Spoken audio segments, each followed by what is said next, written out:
today. Dive into the papers.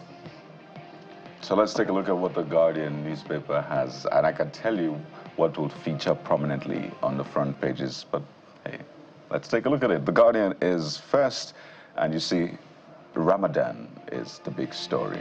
We'll get to the big picture first, but let's talk about the big story. It's about Ramadan, uproar as Bauchi, Kano, Katsina, Kebbi shut out 11.5 million school children. So yeah, that is the big story, and of course it's something we'll get into on the show this morning, but just to show you how much it is having a ripple effect on the polity this morning. So there you have it, the big story on the front page of the Guardian newspaper. But what is the implication of all of this? Again, as I said earlier on, we'll get into the big picture, but let's welcome for a review of the dailies, Mr. Adeni Ifetayo joins us right here in our Lagos studio. Mr. Ifetayo, good morning. Good morning. Welcome to the show. Yeah, good to see you once again. Well, we're greeted with that big story on the front page of the Guardian newspaper. Uproar as Bauchi, Kano, Katsina, Kebbi shut out 11.5 billion school children. Now, I don't know if this ties to the point Jeffrey and Bukola were talking about earlier on how politics influences governance or democracy. Now, this one, how tradition and culture rather influence that. Now, we're seeing religion influencing this institution of education. So is this a case of, it's their own thing, that's how they want to do it, let them do it, or with education is universal and it shouldn't be touched in this sense? Yeah, like I said, you can't continue to do the same thing and expect different results, and I don't think the strategy used 20 years ago can meet up what is obtainable now. If education is playing a vital role, I don't think you should deny the children based on your culture. Culture can be refined. Look at what it works, look at what you can add to it, look at how you can refine it so that people can move forward.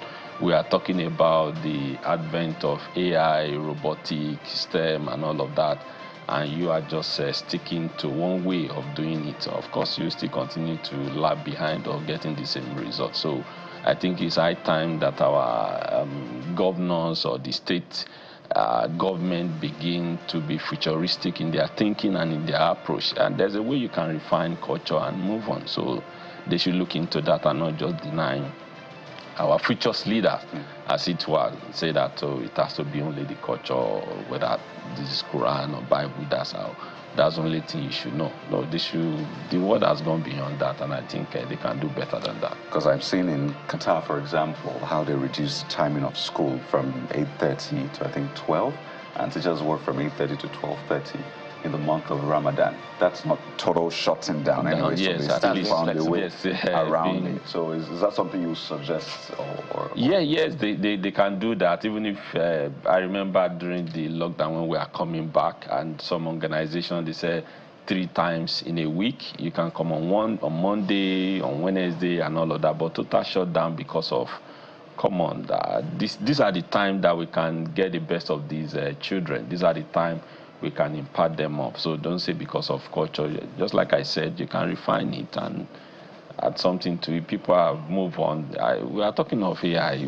Lacking behind, I'm not sure that total shutdown is the best thing to do, at least, even if 3 times in a week. And so we have to talk about the big picture on the front page of the Guardian newspaper. Yeah. The last time we saw this kind of picture or cartoon on the front page of the Guardian, you were there.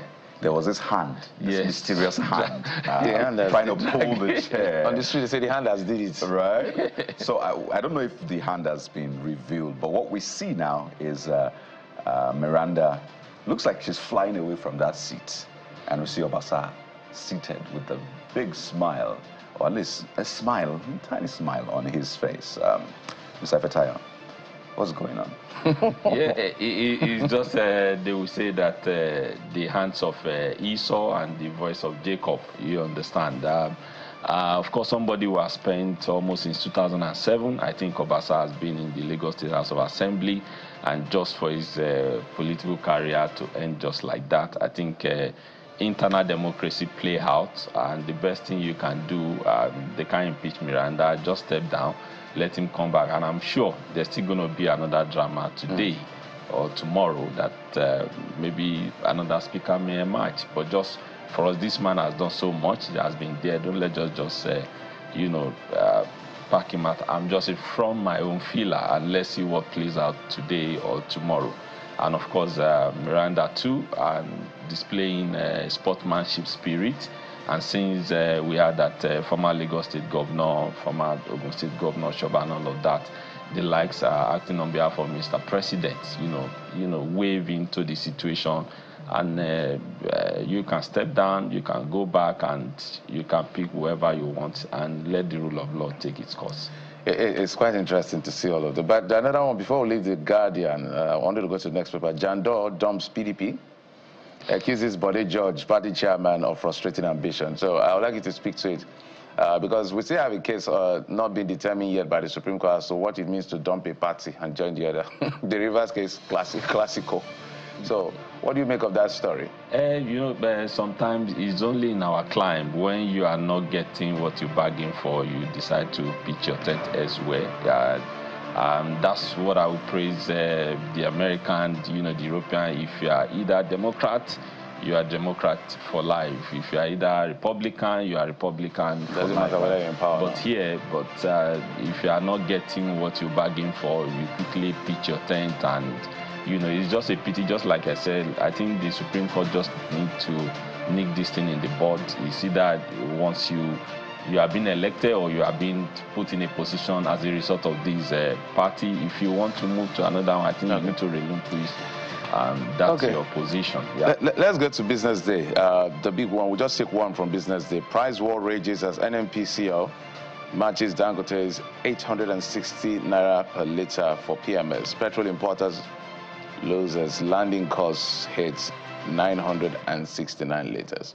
When Nigerians are happy, we like this kind of war, but we're too early for we like it. But we like, I won't say price war, I would say competition. There's a gestation period for any new policy. I've said it in one of these forums before that, given time, this thing will still gonna, come down. I remember in telecommunication, we used to pay with our hard-earned money. Then an indigenous telecommunication came with per second billing, and the price begins to adjust and readjust. It still come down more than the, but it's a good thing, and Nigerians are happy. It's just that sometimes when prices goes up in Nigeria, to come down, it be even if you tell the driver and say, they don't reduce fuel money now, it doesn't have any business with that. So let's see, it will still come down, and we are happy for healthy competition. It's not a war price, rather.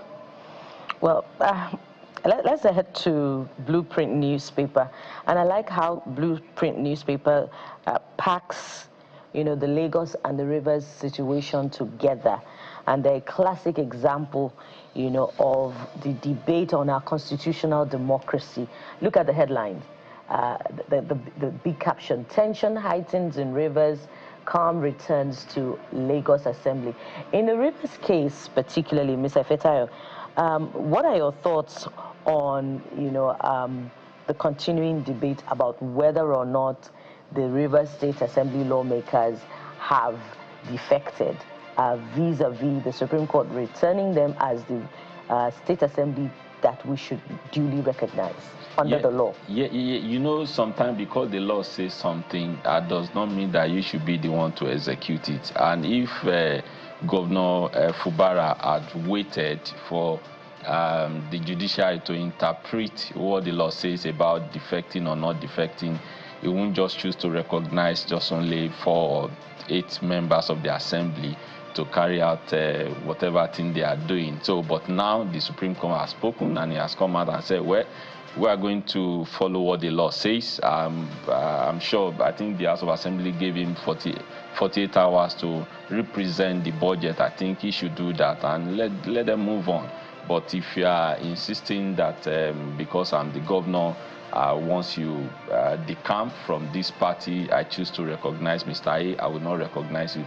Let the law, let the judiciary, let them interpret that law. Because the law says so, does not make you, to adjudicate the interpretation of law because you are the executive Although governor the of the one state. that has to do expressly with defection is still under adjudication. Yes, Okay. yes, that's what I'm saying. That don't just assume it because the law that says so. Because I'm the governor, let me just recognize these people. As long as you are concerned, I can't recognize you. I'm wondering, whatever the outcome of that portends for the stability of the River State government in the next couple of years.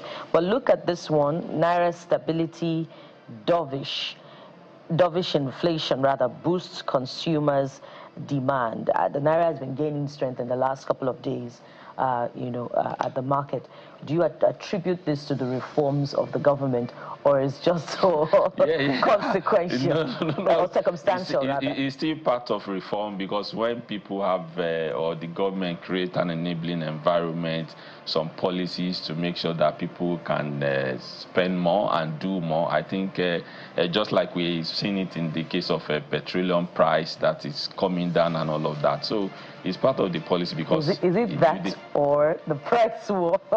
Is it the price war that is responsible for the drop in petrol price? Or no. Yes, it's price of crude oil in the international market. No, price of crude oil. Don't let us forget, Mr. President has given approval to Dangote to buy crude oil with Naira. He now buys abroad, by the way. Just to cushion whatever it is, but at least... No, not just to cushion.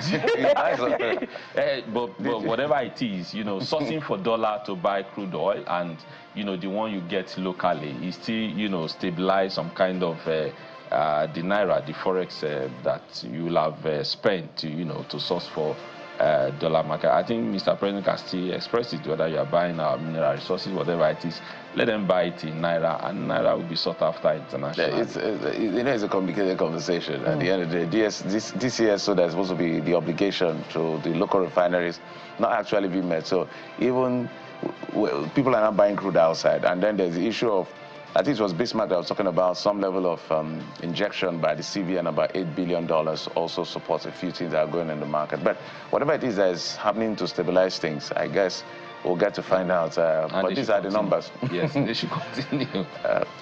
Ultimately, they're businesses, and I hope the consumers eventually will not be paying for this. I heard Nigerians on radio saying, we're not impressed. Let it get to 200. It's going to take a long time. It's going to take a long time. We're digging out of the pit. Yeah, right. You heard him saying that he's going to mop up or absorb 16 billion naira. Yeah, because of that return he's giving to the in the long run, what's going to happen? But that's much we could take on the dailies. It's been a very interesting analysis. I know naturally Lagos and Rivers State stick out, but we have to thank you so much, Mr. Adini Ifetaya, Media and Public Affairs Analyst. Thank you, once again. I'm sure when next we speak, there will definitely be another sort of drama. Yeah, I'm sure. Yeah, we're expecting a drama. We're keeping it close to our chest. Hopefully another reduction in pump price of petrol. Yeah, that's not dramatic. But we'll take a quick break now, and when we return, we'll start with the big stories. Lagos and Rivers States. Stay with us.